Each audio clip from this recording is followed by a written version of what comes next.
Hello, and welcome to Blended Agendas. Today's topic is America, the Emperor's New Clothes. It's quite surprising to see how many people are wondering why President Trump can avoid the consequences of his blatant, unconcealed hostility towards those who oppose him. He is exposing the hegemonic masculinity of this patriarchal society.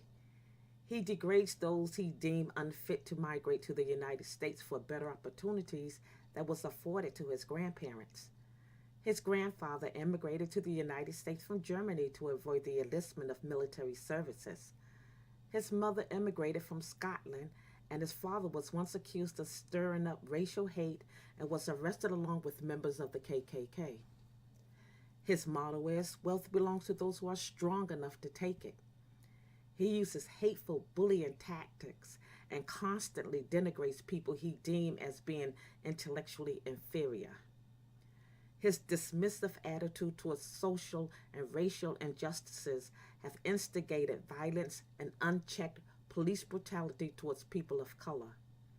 He cries of unfair media coverage of him and labels it fake. He only gives praises to the ones who cater to his interests. There was and is no outcry of unfair media coverage when there are negative stereotypes of black Americans portrayed on television that not only reinforces distorted beliefs and opinions, but shapes and creates worldwide indignity of black Americans and creates barriers for advancement. Trump is showing you the history of the United States. European colonists bullied the natives of America by taking over their land and wanting them to work for the land for free as slaves, but was met with resistance and many died from diseases. There is a history of hypocrisy and dissimulation of covering up the atrocities that were inflicted on slaves.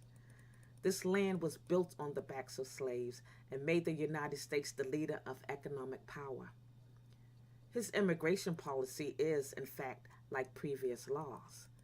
The Naturalization Law of 1790 restricted immigration and excluded Native Americans, indentured servants, slaves, free blacks, and Asians. The 1830 Indian Removal Act led to the deportation of Native Americans to west of the Mississippi. The Emancipation Proclamation issued by Abraham Lincoln in 1863 to end slavery only applied to states that had seceded from the rest of the country. And the states that remained loyal to the federal government, slavery was still legal. It was the 13th Amendment that was passed in 1865 that made slavery illegal everywhere in the U.S. President Chester Arthur's Chinese Exclusion Act of 1882 prohibited all immigration of Chinese laborers for 10 years. It was the first law that prevented a specific ethnic group from migrating to the United States. The 1924 Johnson-Reed Act created quotas to limit the numbers of immigrants from Eastern Europe, the Mediterranean, and Asia. During the Great Depression of the 1930s, the government's repatriation campaign deported illegal immigrants back to Mexico. It also caused the deportation of many legal immigrants and native-born Mexican Americans.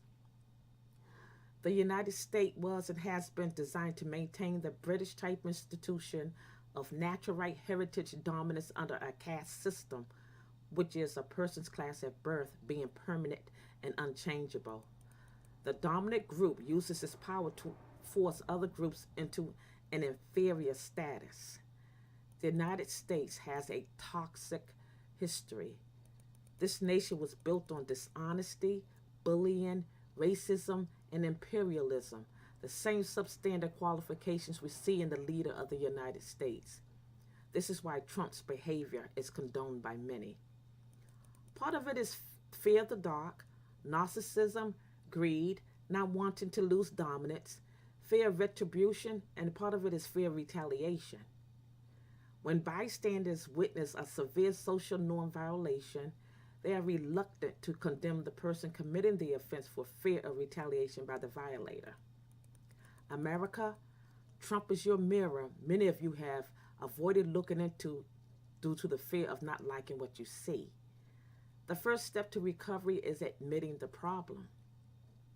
We need to fully understand the problem and not lash out to those who fight against injustices and not label them as being unpatriotic when they protest or kneel during the national anthem when they feel their lives and liberties are not being protected.